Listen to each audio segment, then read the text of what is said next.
Welcome back to Critical Hit Radio. I'm Johnny Raiden, and this is Ricky Juno. Hey guys, today we're going to be reviewing Capcom vs. SNK 2. One of many Capcom and SNK crossover fighting games, Capcom vs. SNK 2 is probably the most played and well-known of the bunch.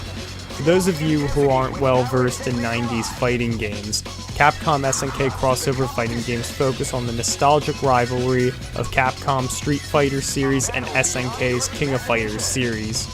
While Mortal Kombat was Street Fighter's main competition in the United States, King of Fighters was the main competitor in Japan. While the game is mostly a showcase of Street Fighter and King of Fighters characters, Capcom vs. SNK 2 also features characters from Capcom's as well as SNK's other fighting game franchises, such as Darkstalkers, Rival Schools, Samurai Showdown, and Fatal Fury, to name a few. The biggest flaw with this game, and it's the same problem with most other fighting games, is that there are not enough lollies. Originally released in 2001, Capcom vs. SNK 2 would also get ports on the Dreamcast and PlayStation 2 in the very same year. Capcom vs. SNK 2 would also get the late Easy Operation port to the GameCube in 2002 and to the Xbox in 2003. This is the first dream event of the 21st century. Without a doubt, Capcom vs. SNK 2 is a blast to play even without a friend. And that's not easy to pull off in a fighting game. For starters, the game features 24 characters both from Capcom and SNK, totaling at a 48 character roster. Along with character selection, there are 3 combat modes: Single Battle, Team Battle, and Ratio Battle. Single Battle is self-explanatory. Team Battle is a mode where you orchestrate a team of 3 combatants from either the Capcom and or SNK rosters, a feature pioneered by King of Fighters respectively. Ratio Battle is where things get a little more complicated. You pick a team of 1 to 3 combatants, and depending on how many characters you pick determines the health distribution of your team. In other words, you can have a team of 3 weak characters, 2 decent characters, or 1 really strong character. Ultimately, Ratio Battle is a fine line between playing with power or versatility. But the fun doesn't stop there, as there is another major facet to the game that adds more depth to the experience. And that, ladies and gentlemen, would be the groove selection. Grooves are, in other words, super combo meters, 6 of which you can choose from, each of which are also very fundamentally different. The C groove is a slow, auto-charging 3-level system. The A groove is an eccentric 2-level custom combo system. The P groove is a fast, auto-charging 1-level system. The N groove is a 3-level double-down system. The S groove is a manually charging 1-level system that makes it look like a Dragon Ball Z character when charging up.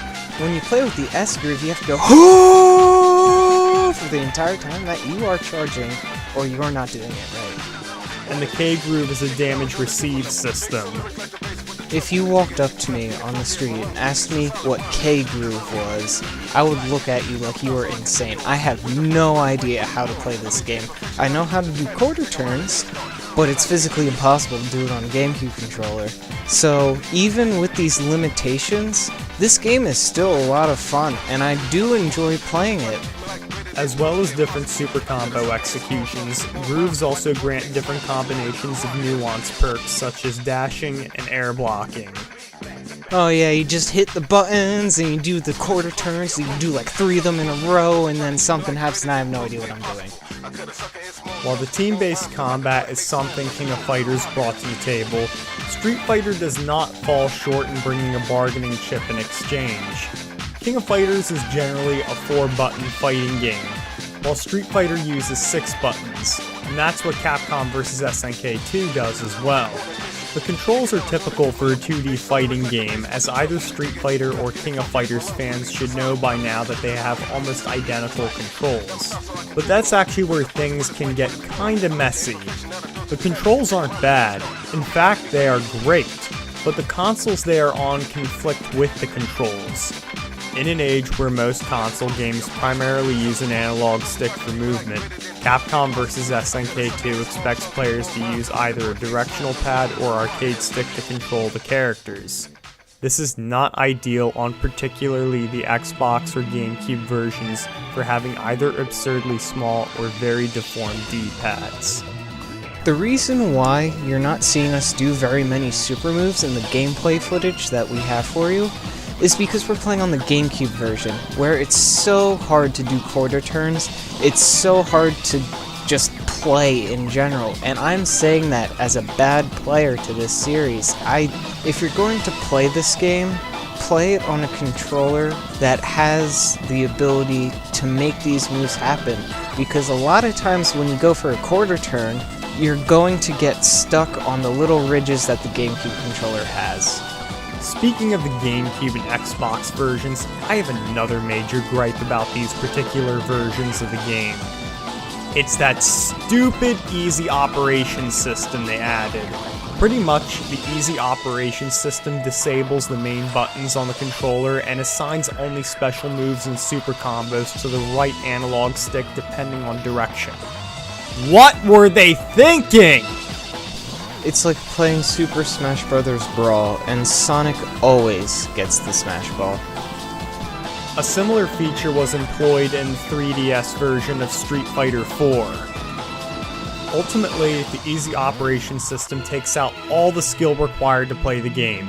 If they had any idea to make this game more quote-unquote consumer-friendly, they were wrong, because even in 2001, we live in an age where two-dimensional sprite-based games are shunned by the masses and seen as obsolete antiques.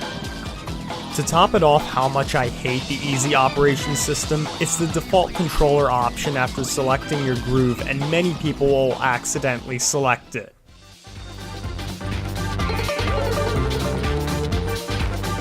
This game has very powerful visual and auditory conveyance. The menus are well organized, detailed, and concise. To complement the colorful menus is a lively announcer. And boy can I say, the announcer really gets me pumped up to play this game. Surprisingly, I don't like the abundant English heard from the playable characters. The announcer speaks English just fine. All the playable characters do have voices, but they are very lo-fi samples as you would expect from a late 90s or early 2000s fighting game made in Japan. The music in this game is also very energetic, but it may be a little campy for the tastes of some people. If you play on the virtual reality level in Versus mode, you can hear some old tunes from previous Capcom and SNK fighting games. Da, da, da, da, da. Why? Why is there no Kyle theme? While the sound production is top-notch, the visual production does fall short in some departments. The backgrounds of the arenas are very ambitious for their time being rendered in 3D. Now, the bad news. Most, if not all, the character sprites are taken from preceding fighting games such as Alpha Street Fighter and King of Fighters 99. But that's not really a bad thing either. The real Achilles heel of this idea is the noticeable difference in quality between certain character sprites. The SNK sprites are in most cases the superior sprites in contrast to the Capcom sprites, due to SNK releasing their game sequels on a more consistent basis. So it's like Dynasty Warriors, just not as commercially successful. Oh, wait, I take that back. The sprite dilemma can especially be found in Morrigan's sprite from Darkstalkers 3 being radically more pixelated than any other sprite in the game. And of all characters, like, come on, why does it have to be her? Here comes a new challenger. You must crush them. From a technical standpoint, everything is standard. Not much has been done to make this a different fighting game, in my opinion anyway. Both companies knew what worked, so they didn't change their formula at all. What really bugs me is that they don't tell you what the grooves do. What does K groove do? What does S groove do? I don't know any of these things as a new player. So why can't you tell me the advantages and disadvantages of each groove before I pick it? If fighting games are your thing, you'll probably love mixing and matching different team combinations at your heart's content. While SNK did make a follow-up title called SNK vs. Capcom SCV Chaos, which came out a year later, a true sequel has still yet to be made. The creator of Street Fighter IV has expressed interest in making an official sequel if the market demands it. Make it happen, people. I give this game a 9.0, but I'll have to add a -1, therefore making it a 9-1, assuming you are playing the GameCube or Xbox versions. So honestly, just try to get the PS2 version if you can. I'm going to give this game a 7-1.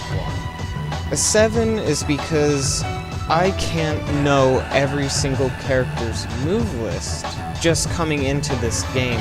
I don't really play any SNK games, I don't really play any Capcom fighting games, but I don't know what the move lists are. And just the fact that there's that many characters, you'd have to know a lot of move lists. I think this game fell into the trap of, yeah, we put a lot of characters together, but there might be a bit too many. And the -1, because the GameCube version is really bad, and controls are half of the game. So if you're going to play this game, I recommend you get the PS2 version, because the GameCube version is severely lacking in controls. That concludes our review for today, ladies and gentlemen. Please give this video a like, leave a positive or negative comment down below, and if you like this video enough, subscribe to our channel. Otherwise, tune in for our next review.